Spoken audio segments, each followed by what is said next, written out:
Nuestro equipo que se presenta hoy está integrado por el ingeniero Luis Cueva, el profesor Jesús Camacho, la licenciada Bercy Gómez, la ingeniera Neila Guerrero y mi persona, Álvaro Rivero. Vamos a hablar con respecto a fiscalidad en entidades deportivas, el régimen fiscal de los deportistas y la nacionalidad y extranjería en el marco legal. Simplemente es lo que vamos a trabajar: entidad deportiva, qué fiscalidad, parafiscalidad, en el caso del régimen, qué régimen fiscal corresponde a los atletas o a los deportistas, nacionalidad y extranjería en función del ámbito deportivo. Para hablar de fiscalidad en las entidades deportivas debemos primero definir qué es ella, y la propia Ley Orgánica del Deporte, la Actividad Física y Educación Física, en su artículo 39, no especifica o nos dice qué es una entidad deportiva. Es aquella que está integrada por clubes con competencias en parroquias, estados, municipios a nivel nacional, bien, y que se rigen por sus propios estatutos, bajo la concordancia de las diferentes federaciones a las cuales, de acuerdo a la disciplina o al ámbito deportivo, deben estar inmersas o adscritas. Es también reconocida como una asociación para el deporte. Tiene su propio estatuto, reglamento, mecanismo de trabajo, administrativo y toda una cantidad de aspectos legales formales que la comprenden. Al mismo tiempo, esta misma ley nos define que esa entidad deportiva que está constituida por clubes, nos define qué es el club. ¿Qué es el club? Es la unidad primaria, compuesta por personas, ¿sí?, que tienen un propósito: practicar, hacer deporte, actividad física, recreación, dependiendo de cuáles sean las circunstancias, con una estructura, un funcionamiento y una forma directa de elegir sus autoridades, su régimen para funcionar y sus reglamentos. Desde el punto de vista de lo que es el marco jurídico, tenemos que está el aspecto fiscal y el parafiscal. Bien, en el fiscal, impuestos, tasas, contribuciones, y en el caso del parafiscal, contribuciones parafiscales. Siendo así, desde el punto de vista fiscal, el impuesto directamente con lo que conocemos como Ley de Impuestos sobre la Renta y su reglamento, las tasas, como lo que es la Ley del Valor Agregado o IVA, bien, y contribuciones son aquellas leyes de carácter municipal y las diferentes ordenanzas que se generen desde este ámbito geográfico. Dentro de lo que son las contribuciones parafiscales tenemos la Ley Orgánica de Ciencia y Tecnología, tenemos la Ley Orgánica Antidroga, la Ley Orgánica de Deporte, impuestos, régimen de prestaciones de empleo, el régimen de prestación de vivienda, la ley de capacitación y la del Seguro Social, entre otros. ¿Bien? La entidad deportiva, compuesta por clubes, como se ha dicho, genera un plan, un presupuesto de proyecto, el cual pues tiene como punto focal la integración de todo el proceso presupuestario y de planificación de esa entidad deportiva, que se envía en este caso propio a la institución que rige, que es el Instituto Nacional del Deporte, a través del Fondo Nacional de Deportes, para otorgar recursos financieros para el desarrollo de dicho plan. Ello conlleva a que está cumpliendo con procesos de planificación, de presupuesto, de contabilidad, de tesorería, de tributo, mecanismos administrativos y, por supuesto, de crédito público. Dentro de lo que es el tributo, como ya se indicó, la parte fiscal y la parafiscal, y ello conlleva a que toda entidad deportiva que de una u otra forma recibe recursos, bien sea en el caso de INEA o cualquier otro, deben entregar luego cuentas, rendir en qué se implementaron esos recursos, de qué manera se utilizaron y si se logró o no los objetivos plasmados. Es por ello la importancia de que la entidad deportiva tenga claros los mecanismos administrativos que le permiten dar cumplimiento con lo que está establecido. Bueno, continuando con lo que es el régimen fiscal de los deportistas, entramos en lo que es la parte de la ley parafiscal, que es al 1%. Dentro de la Ley Orgánica del Deporte, esta fue publicada en Gaceta Oficial mediante el registro de 39.741 del 23 de agosto del 2011. también tiene la obligación de pagar el situado tributo de las empresas públicas y privadas que realicen actividades económicas con el país con fines de lucro, cuando la utilidad neta supere contablemente las 20.000 unidades tributarias. La base imponible está constituida por sobre todo la base neta o ganancia contable anual, que supere la alícuota del 1%. Dentro del otro registro tenemos que la declaración y pago deben hacerse dentro de 120 días continuos, finalizado el ejercicio fiscal. Debe declararse y pagarse un impuesto anticipado, estimado al 0.5 utilidad neta o ganancia contable anual del ejercicio anterior. Aun cuando no se tenga la utilidad neta de la ganancia contable de las 20.000 unidades tributarias, debemos tener que el ejercicio debe realizar la inscripción para presentar la declaración anual, aunque no genere pago. Así como también este aporte no constituirá un degravamen al impuesto sobre la renta. También tenemos que es importante recalcar que en el artículo 3, numeral 6 del reglamento, establece que la unidad neta o de ganancia debe ser utilizada contablemente del ejercicio que se utiliza para la declaración anual, como también sobre el impuesto sobre la renta de las entidades económicas obligadas en la ley de realizar para el Fondo Nacional del Deporte. Disminuyendo el gasto por este concepto, si existiera de la misma, se empleará como base de cálculo. Así como también el aporte establecido en el artículo 68 de la Ley Orgánica del Deporte. Es evidente la incongruencia que se plantea entre la ley y el reglamento del mismo respecto a la definición de la base imponible. También tenemos que en relación con la declaración estimada del deporte del Fondo Nacional para el Deporte, el artículo 56 del reglamento establece la obligación de declarar y pagar con anticipo en el Fondo Nacional del Deporte. Esto sí es a un 0,25 de la unidad neta o ganancia contable de ejercicio económico del año inmediatamente anterior. Este deberá hacerse a los 190 días del cierre del ejercicio fiscal económico. El pago se hará hasta en 3 porciones, con un plazo mínimo de 30 días continuos entre cada pago. Con la parte de los regímenes fiscales de los deportistas, corresponde entre el régimen fiscal el impuesto en Venezuela del impuesto sobre la renta. Esta ley es regida por el Servicio Nacional Integrado de Administración Aduanera y Tributaria, conocida como el CENIAT. Este grava el enriquecimiento anual neto y disponible obtenido en dinero o en especie por todas las personas naturales o jurídicas residentes o domiciliadas en Venezuela, así como también por todas las personas naturales o jurídicas domiciliadas o residentes en el extranjero. Cuando la fuente o causa de su enriquecimiento ocurra dentro de Venezuela. Y cuando los establecimientos permanentes o base fija por ingresos atribuidos a dicho establecimiento o base fija. Artículo 1 de la Ley de Impuestos sobre la Renta.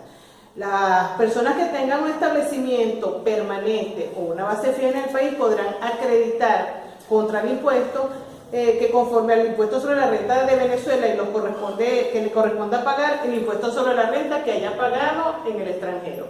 Esto quiere decir que si tú pagas un impuesto en el extranjero, lo que hayas pagado allá lo puedes acreditar a la renta que te toque cancelar aquí en Venezuela.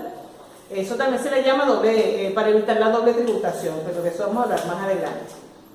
La renta obtenida por los deportistas, que no escapa de esto, residentes en Venezuela, están grabadas con el impuesto sobre la renta, conforme al régimen general aplicable a los residentes en Venezuela, independientemente de que la causa o la fuente de ingreso esté situada en el país o fuera de él.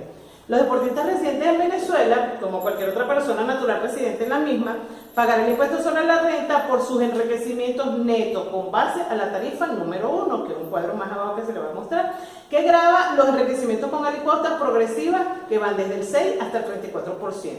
En el cuadro podemos ver las tarifas expresadas en unidades tributarias que actualmente está en 50 bolívares. Está desde el 6% hasta el 34% correspondiente a la fracción de 1.000 unidades tributarias, de 1.000 a 1.500 y sucesivamente. Estos montos de aquí son las unidades tributarias sobre las cuales se van a fechar. Está, según el artículo 51, donde dice que con todos los fines de esta ley se entiende por persona natural o no residente, que era lo que veníamos hablando anteriormente, aquella que cuya estadía en el país no se prolonga por más de 180 días, 183 días, dentro de un año calendario, y que no califique como domiciliada en la República Bolivariana de Venezuela conforme a lo establecido en el Código Orgánico Tributario. Que es importante resaltar que se tiene ahí que todas las actividades deportivas efectuadas de forma individual o con equipo se realiza en nombre propio, por lo tanto el tratamiento que se le dará a los pagos de honorarios profesionales y como honorarios profesionales, también se fecha. Existen a nivel internacional convenios entre Venezuela y muchos países para evitar, como dije anteriormente, la doble tributación.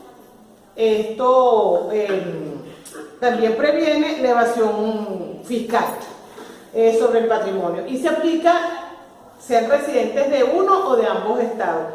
Cuando hablamos de esto es porque la globalización actual del país ha dado de que el deporte se realice a nivel internacional en muchos países, incluso a nivel en momentos simultáneos.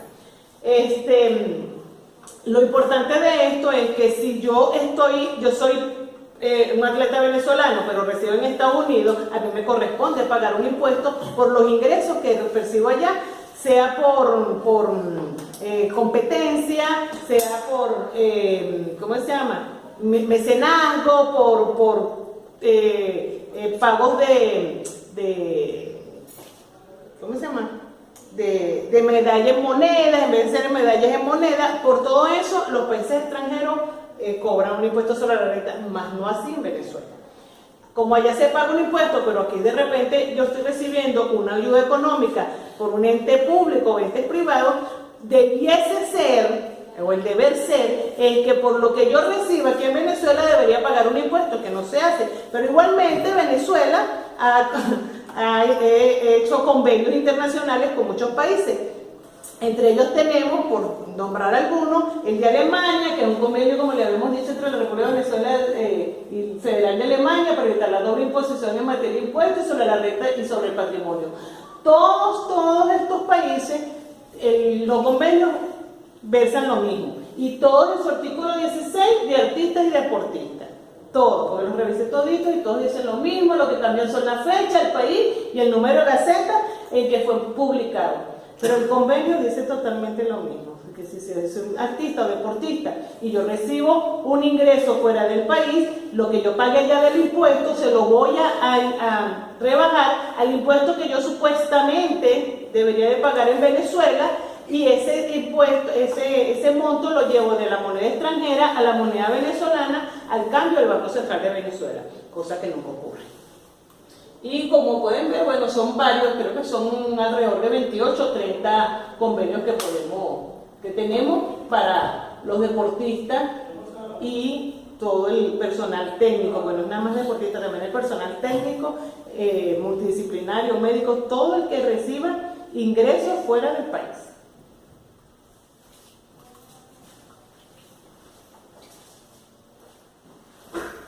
Ok.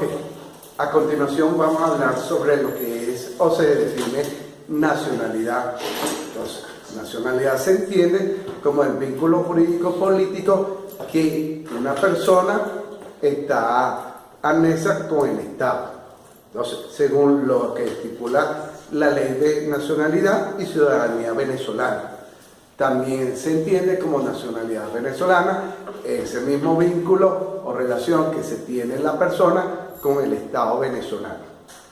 Posteriormente, hay dos maneras de obtener la nacionalidad venezolana. La primera por nacimiento y la segunda que se da después del nacimiento y que se obtiene a través de un caso de derivalidad.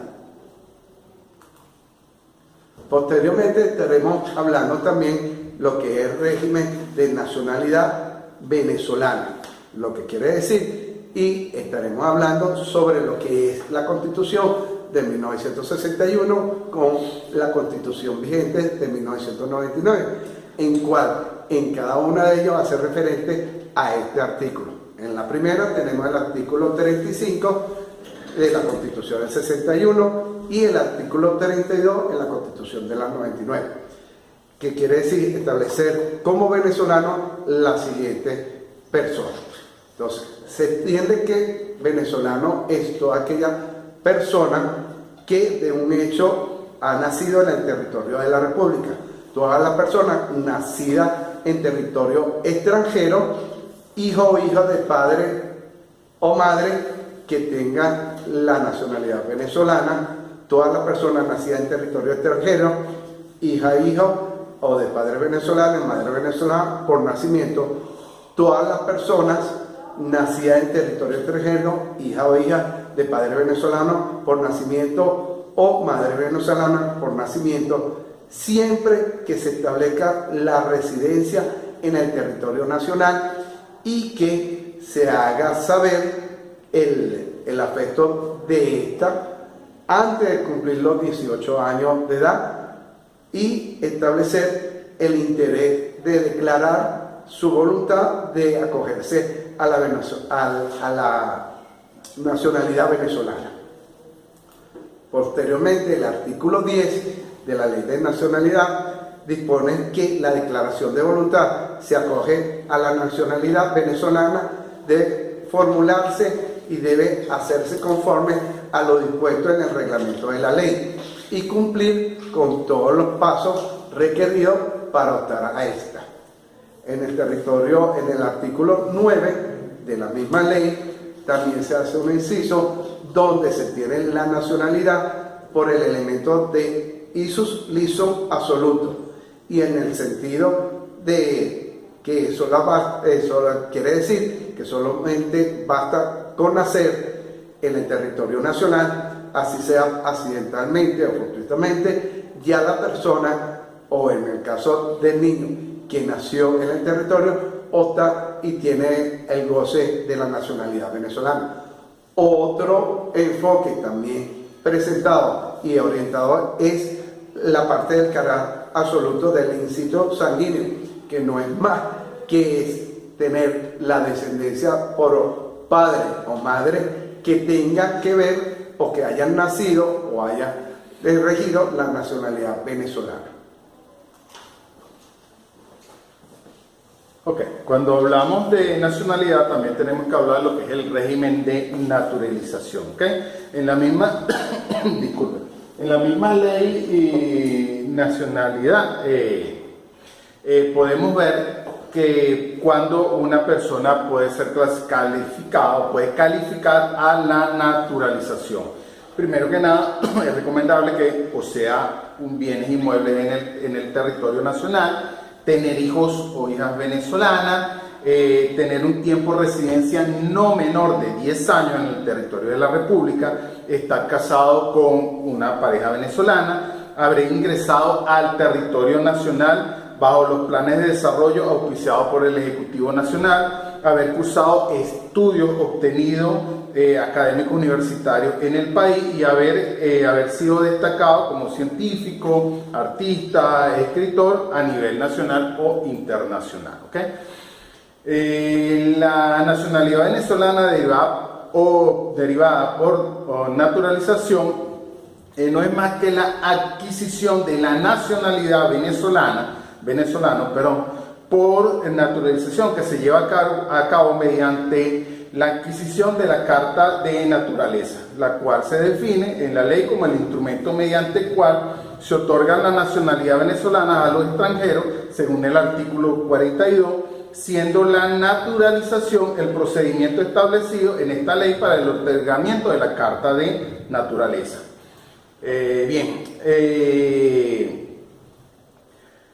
Ahora, ¿cómo una persona puede perder la nacionalidad?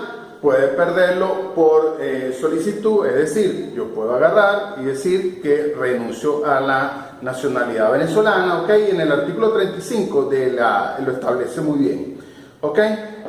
Solo puede perderse por renuncia, ¿ok? Admitiéndose que los venezolanos por nacimiento pueden ser privados de su nacionalidad originaria de forma alguna, ¿ok? Ahora,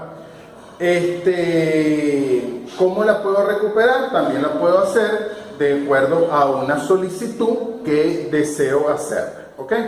Bien, ahora hay algo que, hablando de la nacionalidad y la extranjería, Verá, esto es muy aplicado a nivel del deporte. ¿Por qué? Muchos atletas que nacen en un país, ¿verdad? A la final terminan compitiendo por otro país, ¿verdad? Eso sucede mucho más que todo por la parte económica, ¿ok? Cuando los atletas comienzan a buscar mayores beneficios económicos que en el país que ellos lo tienen, ¿ok? Y eso será permitido de acuerdo a la legislación de cada país. Por ejemplo, en nuestro país es permitida la doble nacionalidad, pero hay países como en México que sencillamente no se permite la doble nacionalidad, simplemente se acepta que el nacido en México, así esté entrenando en otra parte del mundo, tiene que competir por su país. No puede adquirir la nacionalidad de otro país para competir por ese país. Dado caso que un mexicano quiera competir por otro país en los juegos que sea, sencillamente tiene que renunciar a la nacionalidad mexicana para poder competir, ¿ok? Ahora, a nivel enlazando lo que es nacionalidad y extranjería con lo que ya mis compañeros me pusieron anteriormente, el régimen fiscal, no importa quién esté aquí en el país, seas nacional o seas extranjero, ¿ok? Tienes que regirte a la ley fiscal si estás ejerciendo alguna actividad deportiva dentro de nuestro país y estás percibiendo algún tipo de lucro por ello, ¿ok? Bueno, esa es toda nuestra exposición, espero que les haya gustado, muchas gracias.